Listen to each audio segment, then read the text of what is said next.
실오라기만 걸친 채로 남편과 시모가 부둥켜 안고 있는 광경을 본 순간 불바다로 만들었습니다.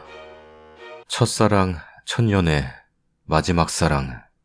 안녕하세요. 저는 32살 여자입니다. 제목 그대로예요. 제가 정말 큰일을 저질렀는데 앞으로 어떻게 해야 될지 막막하기만 합니다. 저는 결혼한 지는 이제 막 3년차 됐어요. 20살 때 대학교에서 남편을 만나 10년 연애하고 결혼하게 되었어요. 남편은 그때 당시부터 지금까지 쭉 다정하고 상냥했어요. 대학교 때 조별로 과제를 하는 수업이 있었는데 제가 모르는 부분을 세세하게 잘 알려주더라고요. 그래서 제가 반하게 되었어요.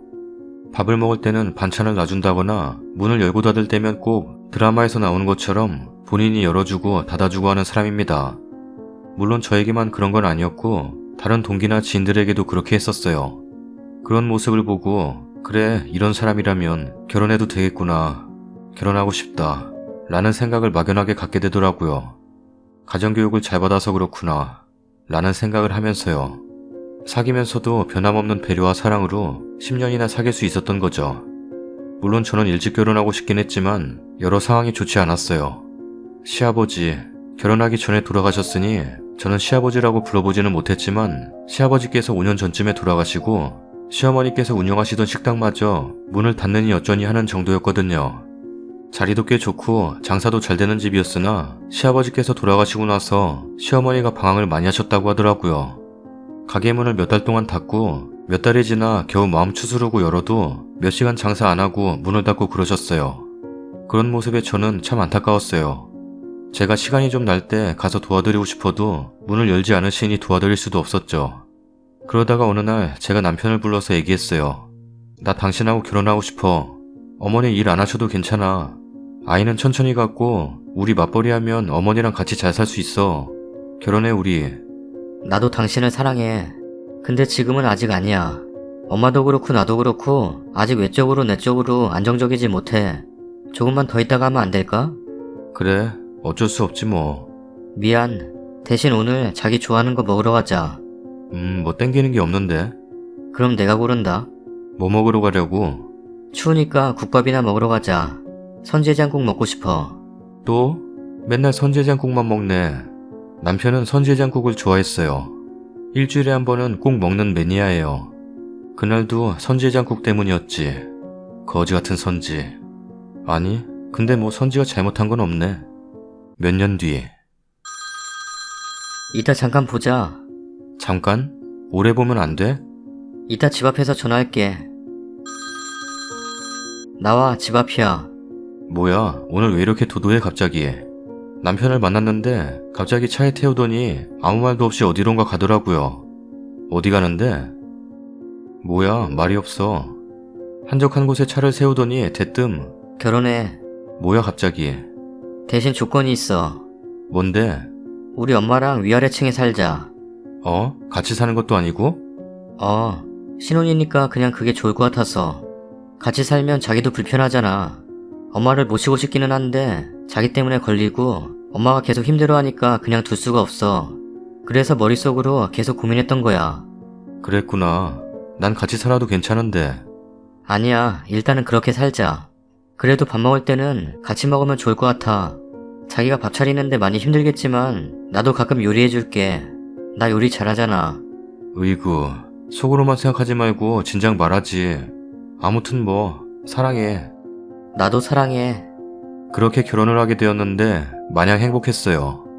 눈 뜨면 사랑을 하고 눈 감을 때도 사랑을 하고 10년 연애 기간이 무색하기에 많이 사랑했어요.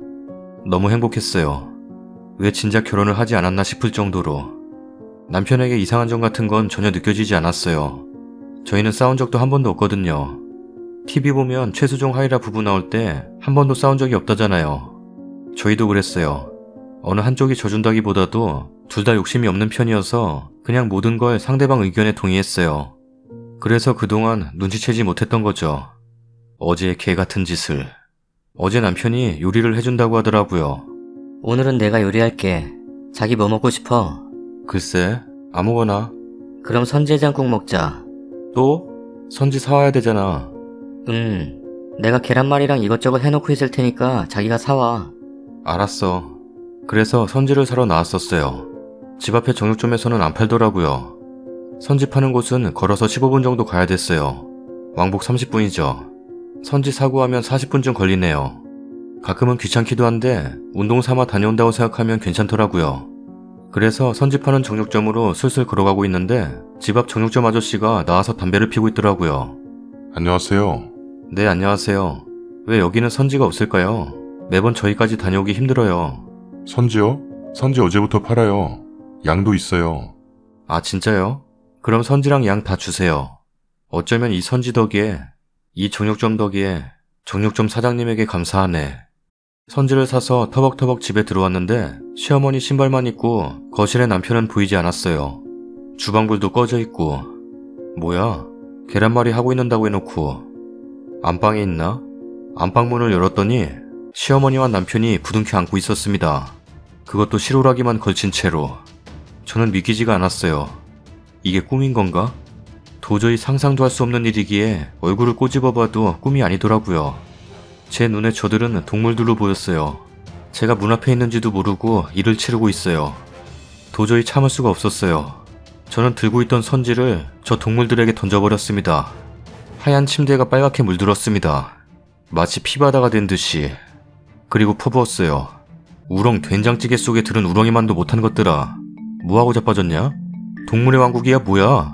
캥거루도 아니고 왜 둘이 부둥켜 안고 있냐? 미쳤어? 그러고 싶니? 엄마와 아들이 뭐하는 짓거리야? 뭐야? 왜 이렇게 일찍 와? 저 소리를 듣고는 바닥에 떨어진 선지를 주워 모아서 남편 얼굴에 짓이겨버렸습니다. 일찍 같은 소리하고 자빠졌네. 많이 처먹어라 선지. 계란말이 해놓고 있는데 놓고 엄마랑 이불로 말고 자빠져 있고 참 대단하다. 아가, 아가 같은 소리하고 자빠졌네. 넌 이거나 처먹어. 양이야. 동물들도 당신처럼 그러지 않아. 당신이란 말도 역겹다. 당신의 당을 빼서 병으로 바꾸고 싶은데 내가 지금 노딱 맞을까봐 말 못하는 거야 거지 같은 시엄마야. 그러고는 짐을 챙겨서 신발을 신고 나가려는데 갔냐? 가긴 어딜 가 가무치 같은 아줌마야. 이거나 처먹어. 라고 하면서 서비스로 준 송송 썰은 팔을 시어머니 얼굴에 던져버렸습니다. 좋네. 야, 너네 그대로 물만 부으면 양선지 해장국이야. 대파만도 못한 것들아. 그러고는 지금 저는 어제부터 모텔에 와 있습니다. 도저히 친정에 가서 말할 용기가 나지 않네요. 친구에게도 누구에게도 어디 하소연할 곳이 없어요. 저 두 놈년들을 집안을 쑥대밭으로 만들고 싶어서 계속 궁리 중입니다. 꽃다운 나이 20살 때부터 남편을 만나 처음 사랑을 하고 처음 연애를 했는데 이렇게 돌아오니 너무 허무해요. 아마도 그냥 이혼하지는 않을 것 같아요. 누구 하나 사별하게 되어야 끝이 날 것 같네요. 저의 첫사랑, 첫 연애는 이게 마지막 사랑이 될 것 같아요. 댓글입니다. 친엄마랑 친아들이? 그냥 놀라고 놀랐다. 원시부족 사회도 아니고 난 절대로 이해 못한다. 소름. 부모와 자식이 그 짓을? 동물도 안 하는데 끔찍하다. 정말 이런 일이 있나요? 말도 안 돼. 엄마랑 아들 이런 경우가 많나? 전에도 아들하고 엄마가 하다가 걸렸다고 했던 것 같은데 홀어머니 모시고 사는 외아들 의심해야 하나? 헐, 친모 맞아요? 새엄마 아니야? 어찌 그럴 수 있지? 말세다 말세. 세상에 별일 다 있네. 둘 다 미쳤어. 와, 시어머니 정신이 제대로 박혀있는 건가? 어떻게 아들하고. 전생에 부부였나? 그래도 너무한다 진짜. 우리 동네도 치매 걸린 애미와 그 짓을 하는 아들놈 있어요. 치매 걸린 노인이 나와서 떠들어대는 바람에 온 동네 소문났어요. 뭐든지 혼자 생각하는 건 위험합니다. 궁금하면 무조건 물어보는 게 정답입니다. 정신적으로 문제가 있는 겁니다. 시어머니 정신감정 받아봐야 합니다. 추가 글입니다. 사실 글을 더 안 쓰려고 했는데 궁금해하시는 분들이 계셔서 글을 올려봐요. 뭐 별거는 없어요. 남편한테 계속 전화 오더라고요. 계속 안 받다가 한번 뭐 잘못 눌러서 받아줬어요. 받자마자 남편은 방순아, 얘기 좀 해. 내가 정말 잘못했어. 그래도 내 얘기 좀 들어줘. 할 말 없어. 동물하고 무슨 얘기를 해? 그래도 5분, 아니 3분만이라도 들어줘. 말해봐. 그러면서 남편이 하는 말은 충격적이었어요. 시아버지가 돌아가시고 결혼 전 남편이 매일 어머니를 위로해줬는데 남편은 어머니가 잘못될까봐 매일 같이 잠들었대요. 한 침대에서 자기는 했지만 이렇게 된 건 얼마 되지 않았다고. 그냥 처음에는 엄마 품속의 아이처럼 품 안에서 누워있고 그랬대요. 그러다가 처음이 어떻게 된지는 기억나지는 않지만 얼떨결에 그렇게 됐다고. 얼마 되지는 않았다면서 무조건 자기가 잘못했다고, 한 번만 용서해달라고. 그래서 제가 그랬어요. 네가 언제부터 바람을 폈던 몇 번을 폈던 그게 중요한 게 아니야. 한 번 피는 놈은 계속 펴. 그리고 네 엄마가 살아있는데 또 안 그런다는 보장 있어? 니도 알다시피 나는 20살 때부터 너한테 올인해왔어. 군대 취직 전 다 기다렸다고. 결혼까지. 근데 이렇게 나에게 돌아오네. 어제 그 광경을 본 내 눈은 썩어버렸어. 그래도 한 번만 용서해줘. 꺼져버려. 피눈물 흘리게 만든 거 절대 용서 안 해. 이건 누구 하나가 세상에서 없어져야 끝나? 아니, 둘 다 없어져야 될지도 모르고. 아니면 셋 다. 다음 사연입니다. 26살, 남들보다 많이 늦게 시작한 첫 연애. 다 좋았어요. 모든 게 다 처음이었고 너무 좋아했고 다 퍼졌던 것 같아요. 물론 남친도 저에게 그랬고요. 좋아하는 마음이 커질수록 불안한 마음도 커졌죠. 결혼까지 생각하게 됐고 만난 지 2년 좀 안 됐을 때 남친에게 제 모든 상황을 오픈했어요. 오랜 친구들에게도 말하지 않았던 제 상황을 정말 처음으로 다 털어놨어요. 어릴 적 부모님의 이혼과 성인이 된 후 쌍둥이 오빠와 절연하고 사는 것까지요. 전자는 제가 어찌할 수 없는 부분이고 후자는 쌍둥이 오빠가 저를 왕따시켰던 제 중학교 동창과 결혼했기 때문이에요. 나는 오빠를 정말 좋아해서 내 모든 상황을 다 털어놓는다고, 오빠가 날 떠난다고 해도 이해한다고, 괜찮다고 말하면서 울었어요. 그렇게 말하면서도 내심 오빠가 나한테 힘든 상황 속에서도 너 참 열심히 살았구나, 애썼구나, 그렇게 말해주길 바랬던 것 같아요. 남친은 늘 저에게 그랬거든요. 너는 참 좋은 집안에서 사랑 듬뿍 받고 자란 공주님 같아. 항상 잘 웃고 밝고 긍정적이어서 같이 있는 사람을 행복하게 해줘. 라고 자주 말했어요. 근데 제 상황을 다 오픈했더니 그 모든 것들이 연기고 거짓이라고 생각했나봐요. 나는 오빠랑 있으면서 거짓말한 적은 한 번도 없다고 그랬어요. 때론 너무 힘들어서 죽을 것 같아도 오빠 얼굴 보면 다 잊혀졌고 같이 있으면 즐거워서 솔직하게 표현했다고, 단 한 번도 거짓이나 연기한 적은 없다고 했어요. 실제로 그랬거든요. 제가 어렵고 힘들게 살아온 건 진실이지만 그렇다고 해서 거짓말을 하거나 귀하게 자란 공주님인 척 연기한 적은 없어요. 화목한 집안에서 사랑 듬뿍 받고 자랐을 것 같다는 말에 그저 씁쓸히 웃으면서 아니야 했던 거, 강하게 부정하지 않았던 거, 그게 거짓말이라면 유일한 거짓말이었겠네요. 남친은 이해 못하더라고요. 부모님의 이혼도, 피를 나눈 형제와 절연하고 사는 것도, 저를 왕따시킨 여자와 결혼한 형제를 그럼 어떻게 받아줘야 하냐고 허탈하게 물으니 나였어도 화는 났을 것 같은데 그래도 피를 나눈 형제와 절연할 정도면 너에게도 문제가 있지 않을까? 우리 집안은 화목하고 형제들끼리도 사이가 좋아서 네 상황이 이해되지 않아. 생각할 시간을 줘. 그래서 제가 말했어요. 그냥 괜찮다고. 그만하자고 했어요. 그동안 고마웠다고 울면서 말하다가 그냥 그대로 택시 잡아타고 집에 왔어요. 내심 잡아주길 기다렸지만 남친은 그 자리 그대로 있더라고요. 혼란스러운 표정으로요. 그날 바로 폰번호 바꾸고 집계약도 반년이 남았지만 주인분께 울면서 부탁드렸어요. 그렇게 그 주에 바로 원룸도 옮겼고 직장도 바꾸고 2달간 정말 바쁘게 살았던 것 같아요. 솔직하게 말하자면 아직도 못 잊긴 했어요. 멍하게 있으면 자꾸 생각나고 옮긴 회사가 시내 쪽이라 퇴근할 때마다 같이 다녔던 곳들이 보여서 울면서 퇴근할 때도 많았어요. 마스크 쓰고 다니는 게 참 다행이다 싶을 정도로요. 그런데 어떻게 알았는지 어제 회사에 있는데 전화가 왔더라고요. 지운 번호지만 머릿속에선 지우지 못해서 번호 뜨자마자 알았어요. 2번 전화 오는 거 다 안 받고 하루 종일 마음이 불편했어요. 그리고 내일이 주말이라 퇴근 후 집에서 혼술하는데 또 전화가 오더라고요. 술 기운에 전화를 받으니 받자마자 제 이름 부르며 제가 맞냐고 묻더라고요. 겨우 한 달원 내뱉기가 어찌나 힘든지 눈물 꾹 참고 대답만 한 번 했어요. 남친, 아니 전 남친이 그러네요. 한 번만 만나달라고, 얼굴 보고 얘기 좀 하자고. 술이 좀 됐던 터라 저도 모르게 알겠다고 대답했어요. 아침에 일어나 보니 전 남친이 장문의 문자를 보내놨네요. 제 상황 이제는 다 이해한다고, 자기가 다 안고 가겠다고, 결혼하자고, 만나서 제대로 프로포즈 하겠다고. 한시도 저를 잊은 적 없고 제가 펑펑 울면서 힘없이 멀어지던 그 뒷모습이 꿈에 자꾸 나와서 후회했대요. 그때 저를 붙잡고 안아줄걸, 다 괜찮다고 말해줄걸, 제가 그 상황들을 털어놓기까지 얼마나 자존심을 다 버리고 또 자신을 믿고 얘기했을지 자기가 그 마음을 이해했어야 했다며 너무 미안하대요. 미안해서 염치 없어서 연락도 안 하려다가 제 뒷모습이 눈에 밟혀서 평생을 후회할 것 같아서 용기 내보는 거래요. 꼭 오늘 오후에 단골이었던 카페에서 만나자고 기다린다고 그렇게 문자가 왔네요. 솔직히 말하면 아직 못 잊은 것도 사실이고 좋아하는 마음도 남아있어요. 근데 이상하게 만나러 가고 싶지가 않네요.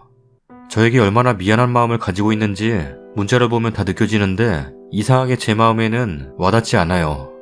왜 내가 만나겠다고 대답을 했는지 후회가 되고 이대로 그냥 수신 차단하고 무시하는 게 맞는 것 같다는 생각이 들어요. 오늘 3시에 만나기로 했고 사실 씻고 화장은 한 상태예요. 안 늦으려면 지금 나가야 하는데 무슨 마음으로 준비를 한 건지 무슨 마음으로 준비를 다 해놓고 나가기가 싫은 건지 모르겠어요. 씻고 머리 말리고 화장하면서도 계속 나가면 안 된다는 생각이 들었는데 아주 작게 그래도 얼굴만 잠깐 보고 오면 안 될까 하는 그런 생각도 있어요. 제가 무슨 마음인지 저도 모르겠어서 그냥 주절주절 적어봐요. 글을 쭉 적고 나니 나가면 안 된다는 생각이 더 강하게 드네요. 이대로 그냥 친한 언니 집으로 갈까 싶어서 방금 집에 가도 되냐고 톡 보냈는데 아직 답장이 없네요. 언니가 맛있는 거 해줄 테니 놀러 오라고 답장해줬으면 좋겠어요. 만나러 가고 싶지 않아요. 댓글입니다. 저라면 안 나가요. 한번 버린 사람은 다음은 더 쉽게 버리더군요. 친오빠랑 절연했을 정도면 그 당시 진짜 힘든 일이 있었나 보다 라고 생각하는 게 정상이고 잘 견디고 잘 컸다고 해주는 게 정상 아닐까요? 뭘 그동안 모습을 속이고 너도 문제가 있을 수 있다니. 저런 사람이랑 결혼하면 싸움이라도 하면 너가 이래서 왕따 당했던 거다. 너네 오빠만 이해가 간다.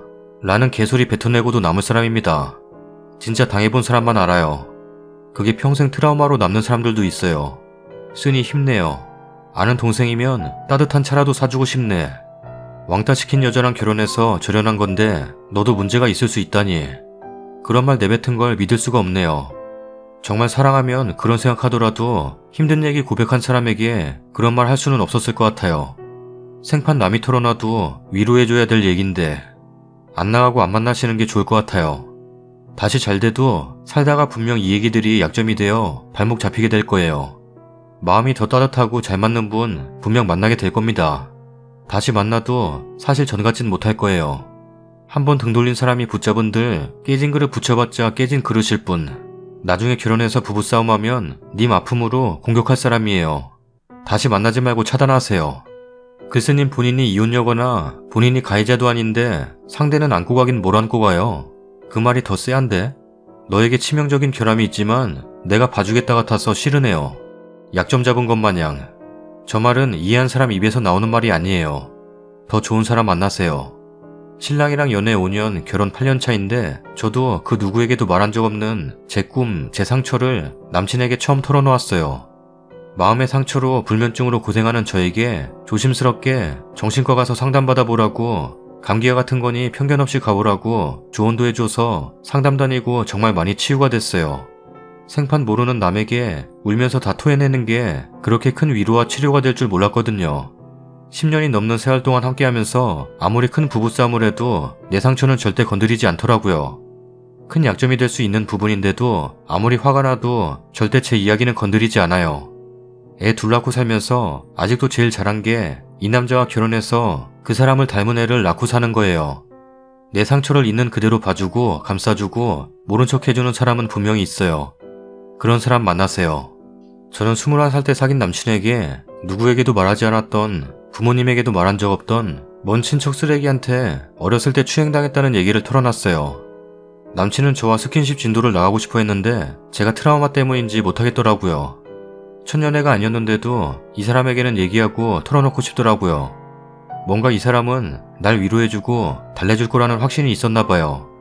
털어놨더니 방금까지 스킨십 하려던 사람이 바로 자세 고쳐잡고 위로해주고 안아주고 힘들었을 마음을 알아주더라고요.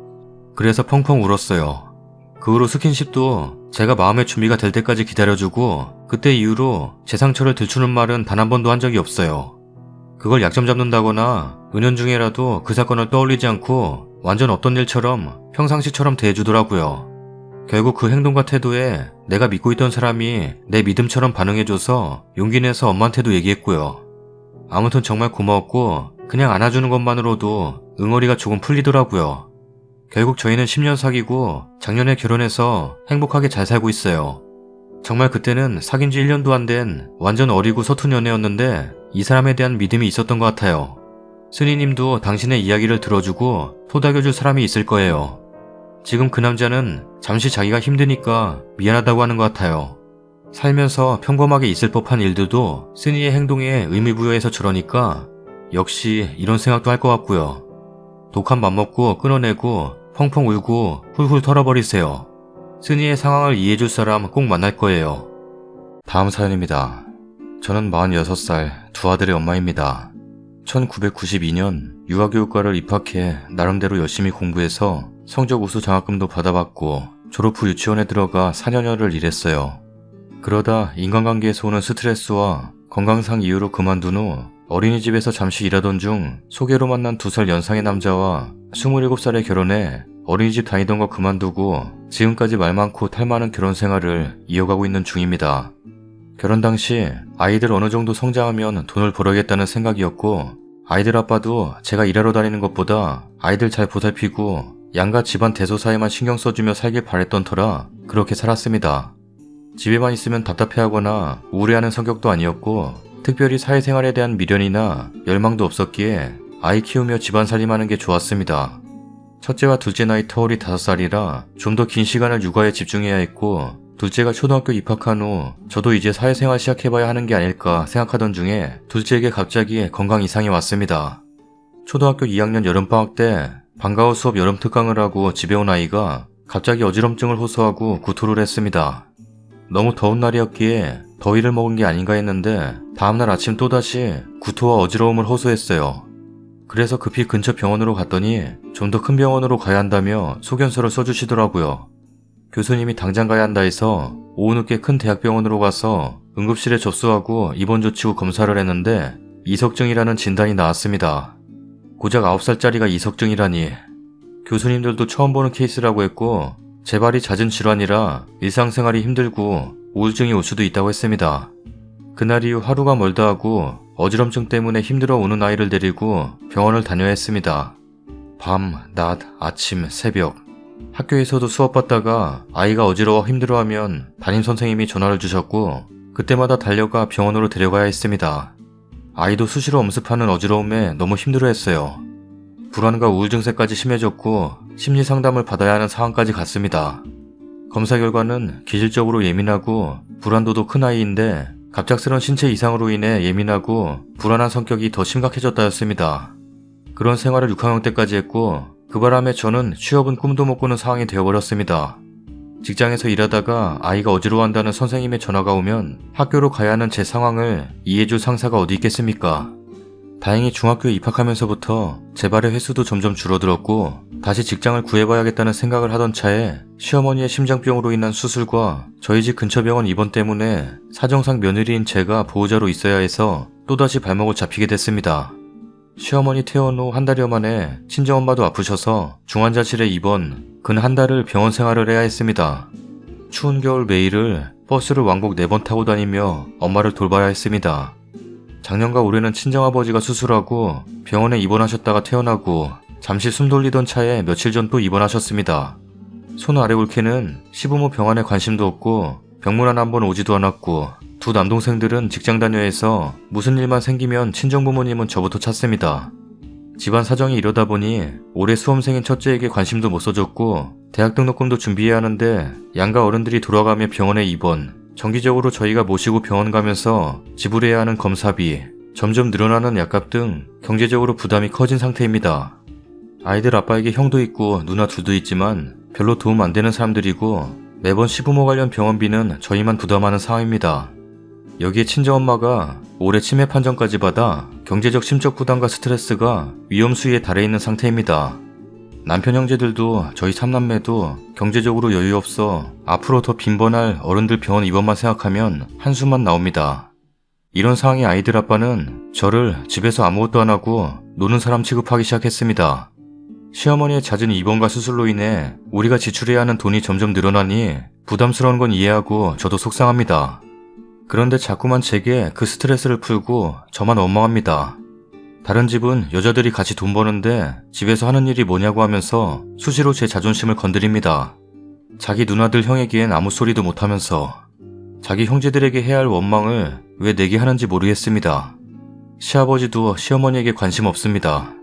시어머니 2013년 심장병 발병 후 단 한 번도 병원에 동행은커녕 문병 한 번, 간호 한 번 한 적 없고 며느리인 제게 며느리가 다 알아서 챙기라는 식이고 심지어는 멀리 떨어져 사는 시아버지 밥까지 챙겨야 한다는 식입니다. 시간은 저희 집에서 버스로 2시간 넘게 걸리는 곳에 있습니다. 시어머니 입원 후 자기를 안 챙긴다며 화내던 시아버지, 아니 시부의 모습을 본 이후 감정이 좋지 않습니다. 시가에 가기도 싫고 보기도 싫어진 상태입니다. 자신은 남편 노릇하지도 않으면서 그리고 가까이 사는 자기 딸에게 밥 챙겨달라 하지도 않으면서 남인 제게 요구하는 게 많은 시부에게 저는 관심도 어른 대접하고 싶은 마음도 없어져 버렸습니다. 다음 주 시부 생신 때문에 시가 가야 하는데 너무 가기 싫습니다. 가면 또 외식비 저희가 내야 할지도. 무슨 일만 생기면 아들만 찾는 시가와 안 좋은 일만 생기면 동생들에겐 연락 안 하고 저부터 찾는 친정 때문에 솔직히 이젠 너무 버겁습니다.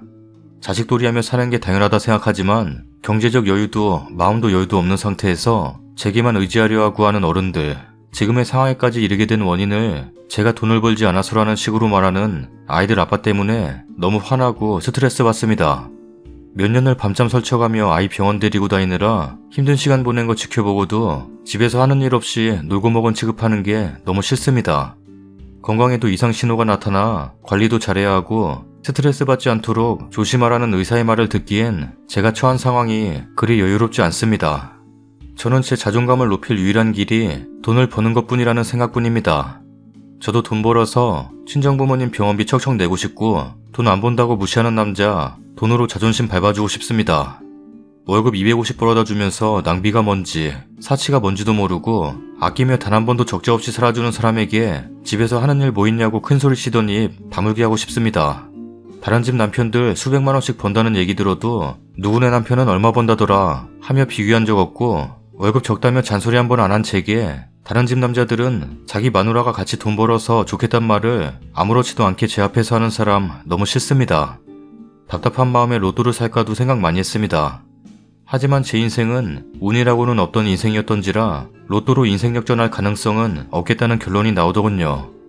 그럼 반드시 취직을 해야 하는데 제가 뭘 할 수 있을지 모르겠습니다. 저는 잘하는 게 없습니다. 돈은 벌고 싶은데 나이는 많지, 특출난 재주도 없지. 그래서 더 미치겠습니다. 유치원이나 어린이집에서 일했던 경험 살려보려 해도 워낙 오래전 일이고 젊은 분을 찾지 저 같은 사람을 써줄까 싶습니다. 저처럼 경력 단절 기간이 20년 넘은 아줌마가 할 수 있는 일이 뭐가 있을까요?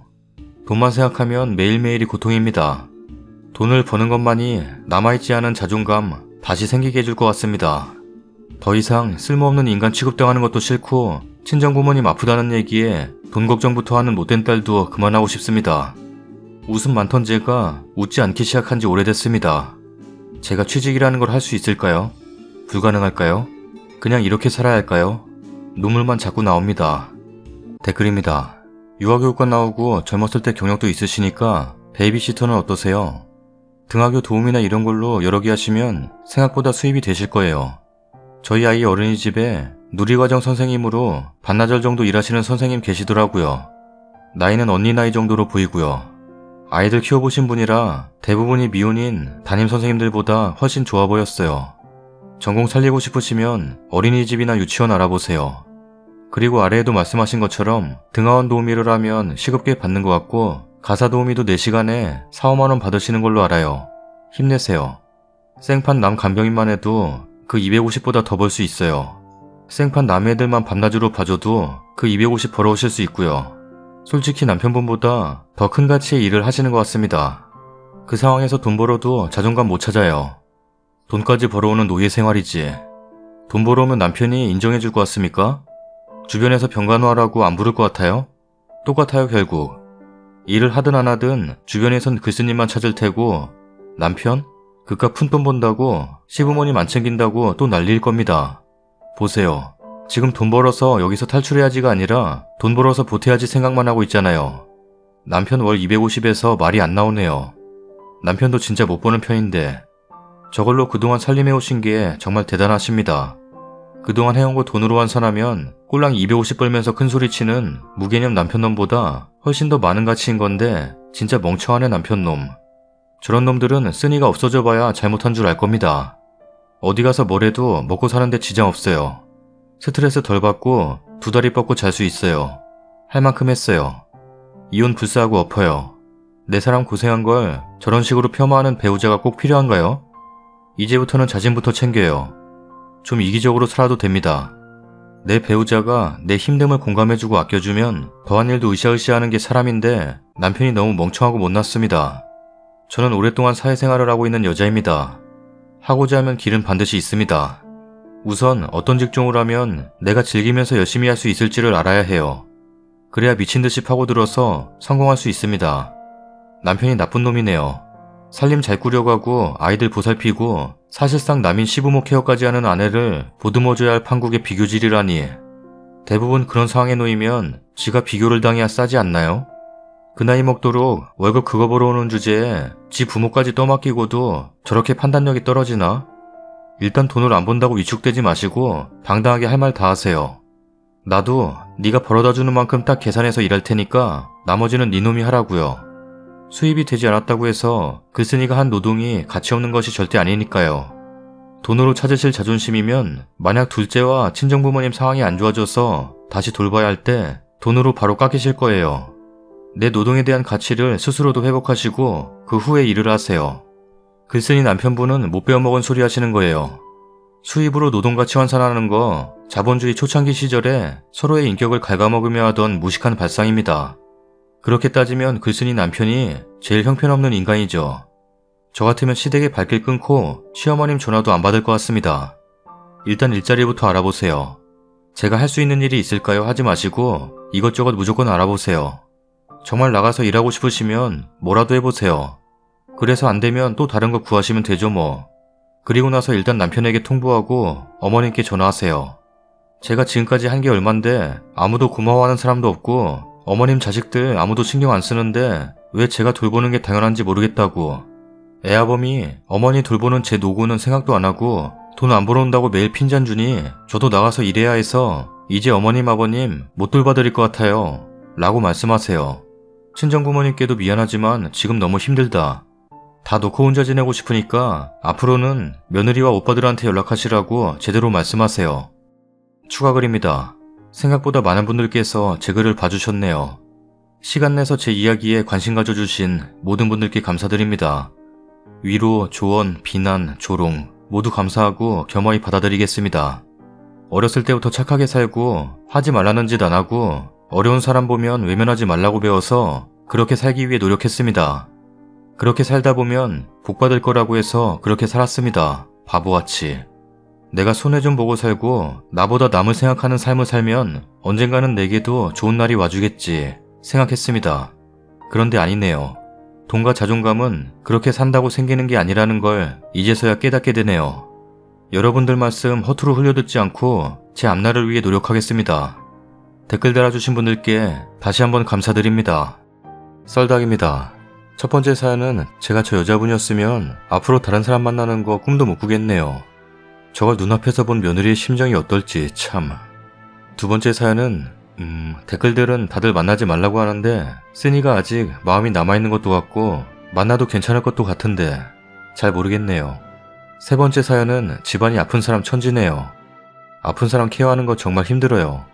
잘 풀리셔서 그동안 고생하신 거 다 보상받으셨으면 좋겠네요. 그리고 술 취한 큰형수님 생신 축하드려요. 작년에 힘든 일이 많으셨는데 앞으로 꽃길만 있으셨으면 좋겠어요. 술 취한 큰형수님, 생신 축하드려요. 축하드려요.